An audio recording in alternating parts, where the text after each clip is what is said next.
Hello and welcome to Dialogue. I'm Xu Qianduo. The visit of Chinese Premier Li Qiang to Australia last month gave another boost to bilateral ties, as he remarked that the twists and turns in Australia-China ties are over. What factors have helped bring relations back on track? How can China and Australia strengthen cooperation despite their differences and geopolitical challenges? And how is Australia responding to U.S. strategic competition with China? I'm honored to speak with Mr. Bob Carr, former Australian Minister for Foreign Affairs. In the second half, I'll speak to Nabil Fahmy, the former Foreign Minister of Egypt, on the Gaza crisis.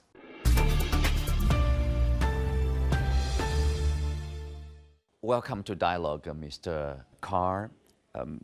After this visit by Chinese Premier Li Qiang to Australia, New Zealand, people say our relationship are back on track.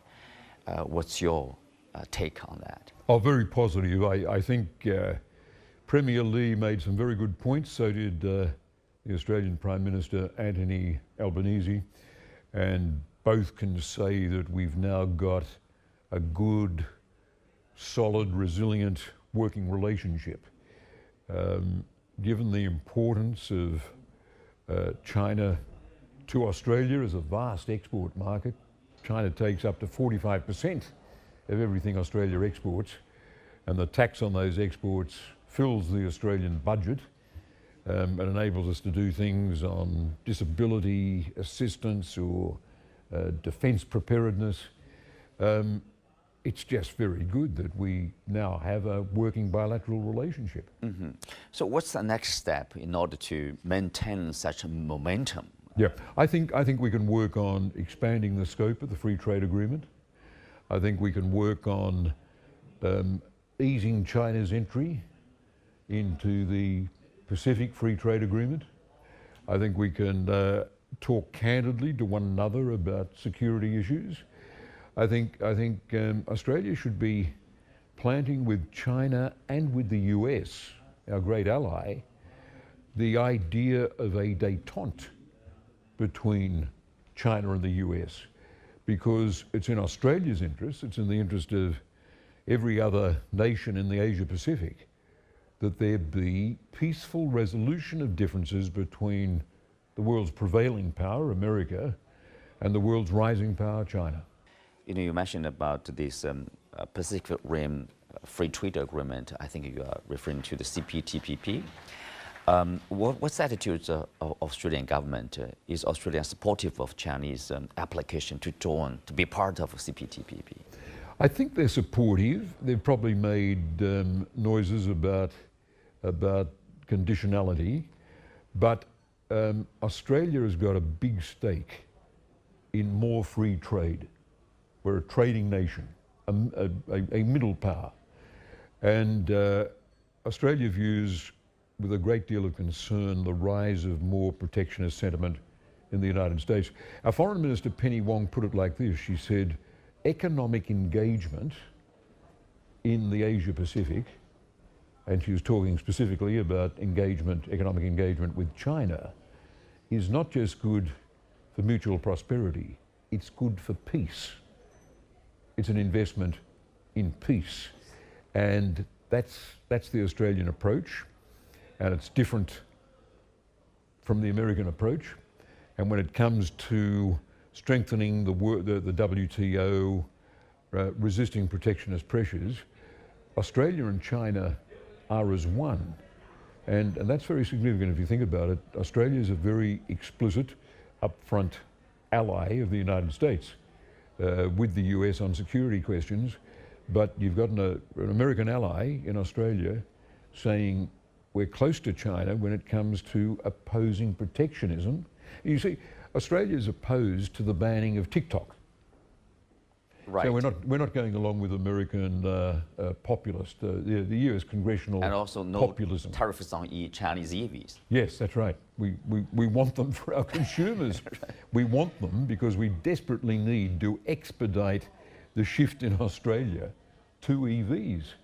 And when I travel in an Uber in Sydney, it's very likely to have a Chinese background driver and to be a Chinese-made car. Right, and also, of course, it's also important to the fight against climate change globally. As part of the story. Well, in fact, the transition to a carbon-free world economy will only be retarded if countries start putting up protectionist barriers around their green products. What we want is the freest possible trade in green products to expedite the transition to a carbon-free future from the carbon-intensive present that we're locked in.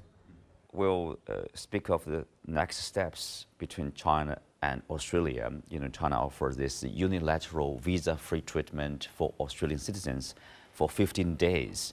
How important is that in boosting people-to-people exchange? It's fantastic. It's really good news. It's a positive move by China. It's going to enable more Australian tourists to go to China and see the things that I've been privileged to see in the holidays I've taken in China. First of all, the high-speed rail connectivity linking China's cities to Australians. This is a revelation that high-speed rail is taken for granted in China. It's something in Australia, with our vast distances, a relatively small population, we can only dream of. Second, the modernity of Chinese cities. Chinese cities are first world cities. I've seen in the time I've visited cities like Chengdu and Beijing itself, the cleaning up of the air, the cleaning up of the canals in Beijing, the tree planting, which was Deng Xiaoping's great vision. Chinese cities would be garden cities. And three, there's Chinese culture. The quality of museums and national parks in China is at the very front of international standard. The museums I've seen in provincial cities, let alone those on the campus of Tsinghua University or elsewhere here in Beijing, the great museums of Shanghai, they are all first world standard. There's no developing country with museums as good as these, and they reflect China's status as a commanding civilizational power. And I want more tourists to come here and see this. And it's not enough to watch it on a National Geographic documentary.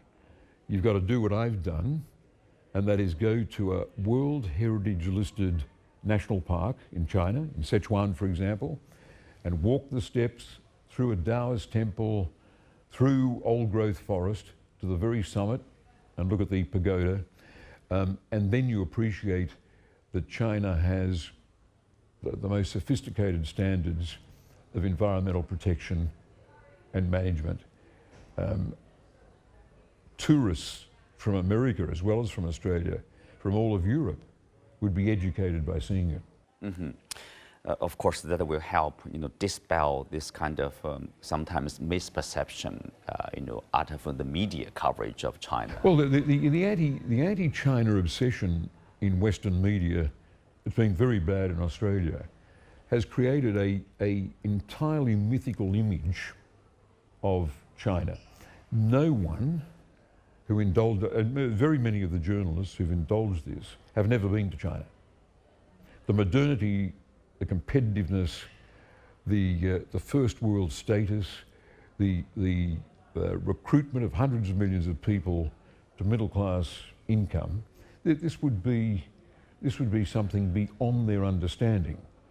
And the remedy is to see that they come to China and travel on the high-speed trains, that they go to the national parks and museums, that they walk the streets and see the astonishingly impressive architecture that Chinese cities are able to boast.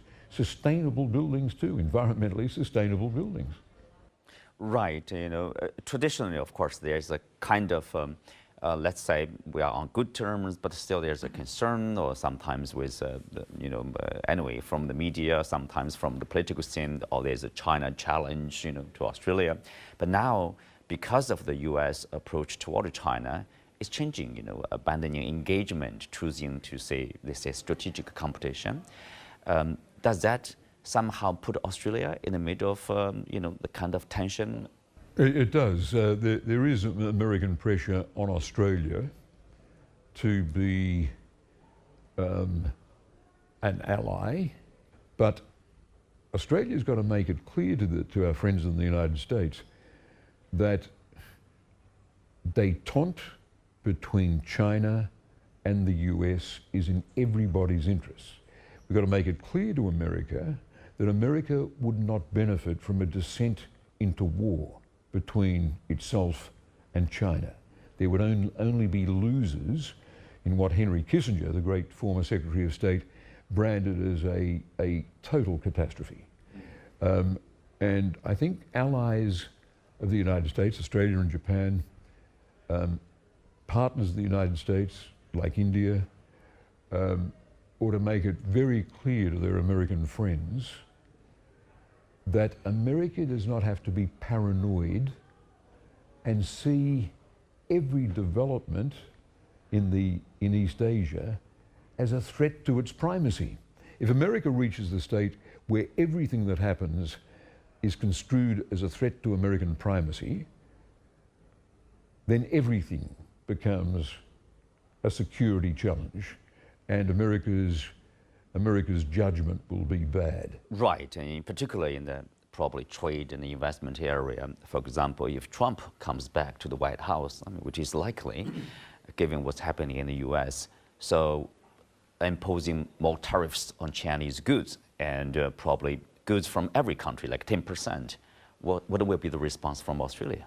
Well, I think China should be ready for a Trump presidency. And China should have an agenda prepared for a possible Trump administration, a bold agenda, and diverts him from a policy of aggressive containment. Aggressive containment that probably will have some consequence not only on China but also this region. Oh, it'd have consequences for the world economy. If he aggressive containment, I mean, for example, preeminently 60% tariffs on everything China exports to the US. Now that is making US consumers pay more for Chinese products that they've got used to buying in Walmart and other retail outlets. Right. You have been calling for, of course, as you said, a role of, basically to urge China and the US, to pursue a détente between the two countries. Do you think the Australian government is listening to the calls by you and many prominent public figures? Will Washington listen to that, in particular if there's a Trump administration? Yeah, that's a tough question. Our foreign minister, Penny Wong, has said, she said it publicly, that the era of American primacy in Asia is over. Now that's a message to the United States that one of America's strongest allies in all the world is saying America's got to think about Asia in a different way. That the rise of China means America's got to think about a different way of managing its relationships in the region. And I think what American allies say, I think, for example, that China needs to make its policy towards Japan more sensitive with a view to seeing that Japan can be more relaxed about living next to this large, prosperous, increasingly powerful China. And that in turn would mean that Japanese governments are saying to the United States, there are different ways of approaching security than focusing on Cold War concepts. China's rebuilding relations with nations in the region, and I think the world is very eager to see this more nuanced and sensitive Chinese diplomacy. And Premier Li's visit to Australia and New Zealand was just confirmation of what he's doing in other parts of the region. That's right. Thank you, Mr. Bob Carr. My great pleasure. Thank you.